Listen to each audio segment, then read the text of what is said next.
Hi, I'm Michelle Spiers, and I'm in Dr. Wilson's Monday-Wednesday class from 10 to 11:20. I'm 21 years old, and this is my third semester at College of the Mainland, and I was originally going for sign language interpreting, but now I'm on the path to get my basics done and out of the way.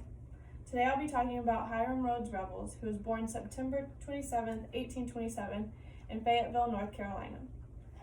He was born into a free black family, and his father was Elijah Revels and his mom was Susan Carter.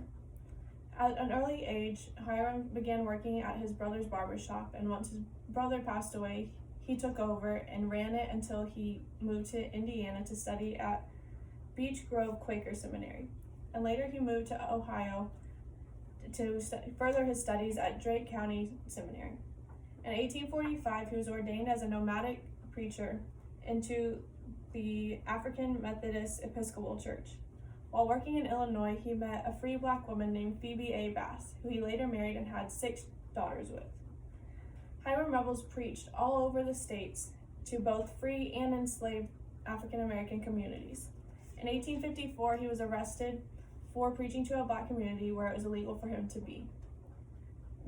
Later, he moved to Baltimore, Maryland, where he served as the first African American pastor of Madison Street Presbyterian Church, and he also became a principal to an all-African American school. He attended Knox College in Illinois, making him one of the few black men that were educated. In 1861, the Civil War began, and Hiram Revels, to play his part, helped establish a regiment of African Americans who helped fight for the Union. 2 years later, Hiram Revels enlisted himself as a chaplain for an African American regiment for the federal forces and who was stationed in Mississippi. In 1863, he established a freedmen's school in St. Louis. After the war was over, he settled in Natchez, Mississippi with him and his family.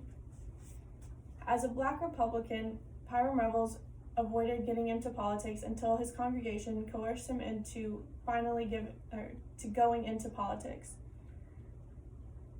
In 1868, Hiram Revels was appointed alderman by a military governor. In 1869, he was elected to state senate.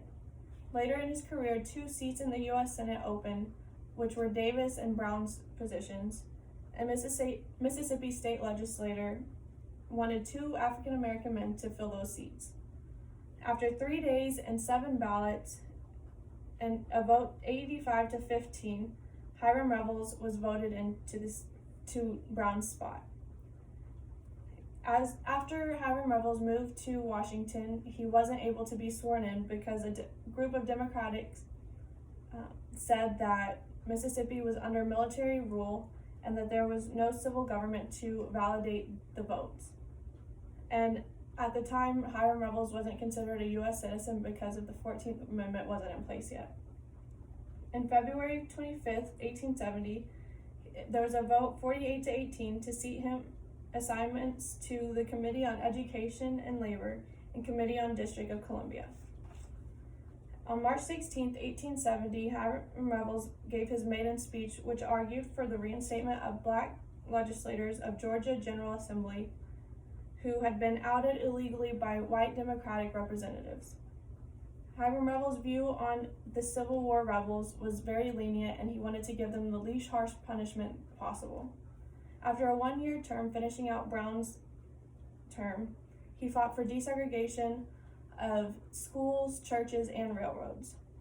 In 1871, Revels returned to Mississippi and became the first president of Alcorn Agriculture and Mechanical College. In 1873, he took a leave of absence to serve as Mississippi's interim Secretary of State, whose former position holder passed away. After Revels took that position, he became critical of the corrupt politics and resigned his spot. He returned to ministries and taught theology at Shaw University. On January 16, 1901, in Aberdeen, Mississippi, Hiram Revels passed away from a stroke while attending a religious conference at the age of 74. And to follow in her father's footsteps, Susie, his daughter, became a writer, an editor, and an activist and a leader in the black community. So Hiram Revels paved the way for many other African Americans to make a way.